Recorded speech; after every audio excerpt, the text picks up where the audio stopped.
வணக்கம் தமிழ் வெட்டலை சமையலுக்குள்ள போலாம் வாங்க. நம்மளோட சேனலை நீங்க ஃபர்ஸ்ட் டைமா பார்க்கறீங்க அப்படினா Subscribe பண்ணிக்கோங்க. பக்கத்துல இருக்க பெல் சிம்பலை கிளிக் பண்ணிக்கோங்க. ஆல் பட்டனையும் செலக்ட் பண்ணி விட்டுருங்க फ्रेंड्स. அப்பதான் நான் போடுற வீடியோ உடனுக்குடனே உங்களுக்கு நோட்டிஃபிகேஷன்ல வரும். வாங்க வீடியோக்குள்ள போலாம். இன்னைக்கு வந்து நம்ம ஒரு சூப்பரான ஸ்வீட் தான் பண்ண போறோம். என்ன அப்படினா பிரெட் வச்சு செய்ய போறோம். பிரெட் கஸ்டர்ட் பண்ண போறோம். அதுக்கு வந்துட்டு ஒரு pan ஹீட் பண்ணிக்கோங்க. நார்மல் ஃப்ளேவர் இல்லாத குக்கிங் ஆயில் சேர்த்துக்கோங்க. ஒரு 4 ஸ்பூன் வரையிலும் சேர்த்துக்கோங்க. நெய் வந்துட்டு ஒரு 3 ஸ்பூன் போல சேர்த்துக்கோங்க. நெய் வந்து கொஞ்சம் உருகுனதுக்கு அப்புறமா நம்ம கட் பண்ணி வச்ச பிரெட் துண்டுகளை இந்த மாதிரி சேர்த்துக்கோங்க. சேர்த்திட்டு லைட்டாக கோல்டன் ப்ரௌன் வர வரைக்கும் பொரிச்சு நம்ம எடுத்துக்க போகிறோம். இது வந்துட்டு நான் 5லேருந்து 6 பிரெட்டோட ஸ்லைஸ் வந்து எடுத்திருந்தேன். எனக்கு அது வந்து கரெக்டாக இருந்தது. இது நீங்கள் வந்து சாப்பிட்றது வந்துட்டு 4லேருந்து 5 பேர் ஒரு தாராளமாக சாப்பிட்லாம். ரொம்பவே சூப்பராக இருக்கும். டக்குன்னு செய்யக்கூடியது.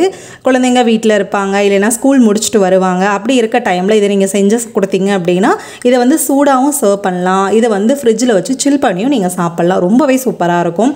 அதே போல் ஈஸியான ரெசிபியும் கூட தான் இது. இப்போ இதை வந்து பிரெட் வந்து கொஞ்சம் நல்லா கோல்டன் ப்ரௌன் வந்ததுக்கப்புறமா இதிலேருந்து நம்ம அந்த எண்ணெயெல்லாம் வடிச்சிட்டு நம்ம எடுத்துக்க போகிறோம் வெளியில்.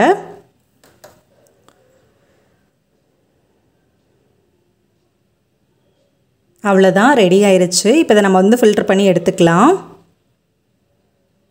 நல்லா எண்ணெய் வடிச்சிட்டு ஃபில்டர் பண்ணி எடுத்துட்டு இதே போல் நம்மகிட்ட இருக்க பிரெட் துண்டுகள் எல்லாத்தையும் இதே போல் நம்ம கொஞ்சம் அதாவது மிதமான தீயில வச்சு கொஞ்சம் கொஞ்சமாக போட்டு நல்லா பொரிச்சு எடுத்துக்கலாம். ஓகேங்களா?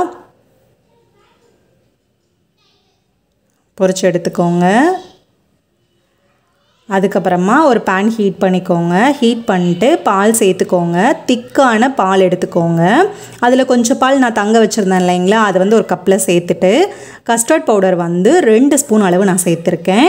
இது வந்து வெனிலா ஃப்ளேவர். கஸ்டர்ட் பவுடர் வந்து வெனிலாவில் நான் எடுத்திருக்கேன். எடுத்து சேர்த்துட்டு நல்லா கட்டி இல்லாமல் இந்த போல் நல்லா கரைச்சி விட்டுருங்க. பால் அடுப்பில் அப்படியே கொதிச்சுட்ருக்கட்டும்.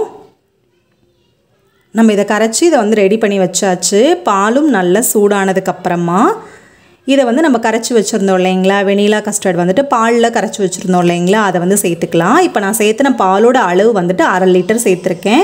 1/2 லிட்டர் பாலுக்கு சின்ன கப்பில் ஒரு 3/4 கப் அளவுக்கு சர்க்கரை எடுத்திருக்கேன். எனக்கு அது வந்து கரெக்டான ஸ்வீட்டாக இருந்தது. உங்களுக்கு வந்து இன்னும் கொஞ்சம் ஸ்வீட் தேவை அப்படின்னா நீங்கள் 1 கப்பு வரையிலும் சேர்த்துக்கோங்க.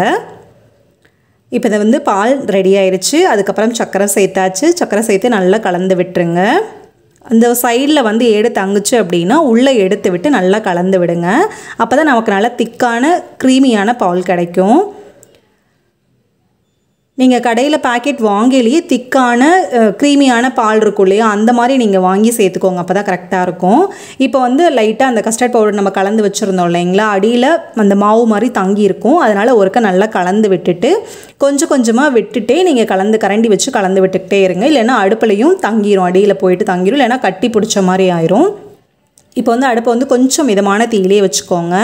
இது சேர்த்ததுக்கப்புறமா ஒரு 3 நிமிஷம் வரையிலும் லோ ஃப்ளேம்லேயே வச்சுட்டு கொதிக்க வச்சுக்கோங்க. இப்போ இதை நல்லா கலந்து விட்டுக்கிட்டே இருங்க. கலக்காமல் விட்டுற வேண்டாம்.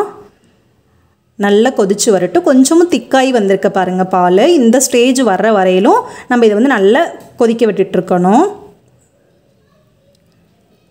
அவ்வளோதான், ரெடி ஆயிடுச்சு பாருங்கள். முன்னைக்கு இப்போ நல்லா திக்காய் வந்திருக்கு. இந்த கஸ்டர்ட் பவுடரோட பச்சை வாசனையும் போகணும் இல்லையா, அதனால் நல்லா ஒரு 3 நிமிஷம் வரையிலும் நல்ல மிதமான தீயில வச்சு நல்லா கொதிக்க வச்சுக்கோங்க. நல்லா கொதிச்சிருச்சு. இப்போ நம்ம இதை வந்து அடுப்புலேருந்து கீழே எடுத்து வச்சாச்சு. இப்போ வந்து நம்ம இதில் சேர்க்குற எல்லா பொருளையும் நம்ம சேர்த்துக்க போகிறோம். பொரிச்சு வச்சுருந்தோம் இல்லைங்களா, அந்த ப்ரெட்டை வந்து ஃபஸ்ட்டு நம்ம உள்ளே சேர்த்துக்கலாம்.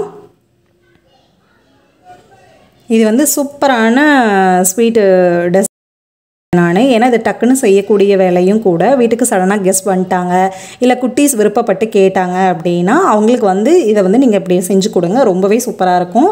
ஹெல்த்தானது. நம்ம வீட்டில் இருக்க நட்ஸ் எல்லாமே நம்ம இதில் சேர்த்து பண்ணுறதுனால கொஞ்சம் ஹெல்த்தாகவும் இருக்கும் இல்லைங்களா.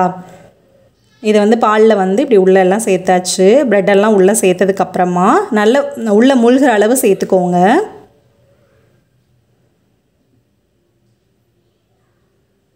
முழுகிற அளவு சேர்த்ததுக்கப்புறமா மேலால் நம்ம விருப்பப்பட்ட நட்ஸ் எல்லாம் போட்டுக்கோங்க. நீங்கள் ஃபஸ்ட் கொஞ்சம் நான் முந்திரி போட்டிருந்தேன். அப்புறமா கொஞ்சம் கிறிஸ்மஸ் பழம் இருக்குது இல்லையா, திராட்சை பழம், உலர் திராட்சை, அது சேர்த்துருக்கேன். அதுக்கப்புறம் வந்துட்டு கொஞ்சம் பாதாம் மேலால் தூவிக்கோங்க.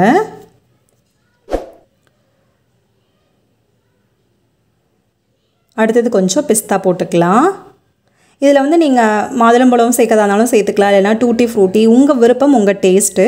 ஆனால் பஸ் வந்துட்டு இப்படி நட்ஸோடையே சர்வ் பண்ணுறதே ரொம்ப சூப்பராக இருக்கும். நீங்கள் அதை விருப்பப்பட்டால் நீங்கள் அதை சேர்த்துக்கோங்க. ரொம்ப சூப்பரான பிரெட் கஸ்டர்ட் வந்து ரெடி ஆயிடுச்சு. இப்போ வந்து நம்ம பிளேட்டிங் பண்ணிடலாம். சூடாக சர்வ் பண்ணுறதுனாலும் சர்வ் பண்ணுங்கள், சூடாக சாப்பிடவும் நல்லா தான் இருக்கும். அதே போல் ஃப்ரிட்ஜில் வச்சு மதிய டைமில் கொஞ்சம் சில் பண்ணி சாப்பிடவும் இன்னும் சூப்பராக தான் இருக்கும். ஸோ நீங்கள் எப்படி வேணாலும் ட்ரை பண்ணுங்கள். எது உங்களுக்கு பிடிச்சிருக்கு அப்படின்னு சொல்லிட்டு கமெண்ட் பண்ணுங்கள். நம்மளோட சேனலை சப்ஸ்கிரைப் பண்ணிக்கோங்க. தேங்க்யூ.